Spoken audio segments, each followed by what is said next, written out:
Tampokang ito ay rated SPG. Striktong patnubay at gabay ng magulang ang kailangan. Maaaring may masiselang tema, lengguwahe, karahasan, sexual, horror o droga na hindi angkop sa mga bata. Isang mapagpalang araw mga kapamilya and welcome back. Narito ang mga dapat nating pakaabangan sa FPJ's Batang Quiapo. Pero bago ang lahat, kung bago ka pa lamang sa akin channel ay baka naman pwedeng makahingi ng isang like, share at subscribe. Tila gumuho nga ang mundo ni Rigor nang makita niyang wala ng malay ang kanyang anak ni Santino. Niyakap niya at tinanong kung bakit siya iniwan nito. Sa gitna ng katahimiken ay sumigaw siya at walang tigil sa kahahagulgol.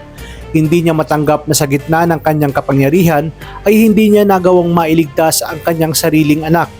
At wala siyang ibang sinisi kundi ang demonyo umanong si Tanggol. Sa pag-uwi naman ni Tanggol ay sinabi niya na hindi siya titigil hanggat hindi nakakapaghiganti at napapatay itong si Rigor. Sa lamay ni Santino ay dumating sina Marites at Tinding. Nabigla si Rigor sa kanilang pagharap at hindi napigilan ni Tinding ang galit at diretsahang paninisi dito kay Rigor sa pagkamatay ng kanyang apo. Sumunod naman si Marites na galit at sugatang-sugatang ang damdamin. Tinawag niyang walang kwentang ama si Rigor dahil sa nangyari sa kanyang anak na si Santino. Ngunit biglang namula itong si Rigor at sa sobrang galit ay ibinato niya ang sisi dito kay Marites. At sinabi niya na kapabayaan nito ang dahilan ng lahat. Kaya sa isang iglap ay bumunot siya ng baril at itinapat dito kay Marites. Sa kabilang banda, dahil sa pagtatraidor ni Ben ay hindi na nga nag-aksaya ng oras itong si Miguelito at agad na pinuntahan ang lokasyon na sinasabi ni Ben, kasama ang kanyang mga tauhan at buong pwersa ng kapulisan. Pagdating sa bahay na pinagtataguan ni Tanggol ay sumigaw ito na wala na raw silang kawala. Tagad niyang inutos sa mga kapulisan na magpaulan ng mga bala at sugurin. Nagulat naman si Tanggol kung paano nalaman ang kanilang lokasyon. Sumigaw ng malakas si Ramon na dumapa silang lahat at dito na nagpaulan ng bala ang mga kalaban. Sa gitna ng kaguluhan ay biglang lumabas ang asawa ni Ben, nag-aalala at hinahanap si Ben. Ngunit bago siya makalapit ay tinamaan na siya ng mga tauhan ni Miguelito. Dito napatigil si Ben na puno ng galit at pagsisisi. Dinampot niya ang kanyang baril at sinabi na nagkamali siyang nagtiwala sa mga gerero. Ngunit hindi nagpatinag si Miguelito at sa gitna ng bakbakan ay pinaputokan niya nga itong si Ben.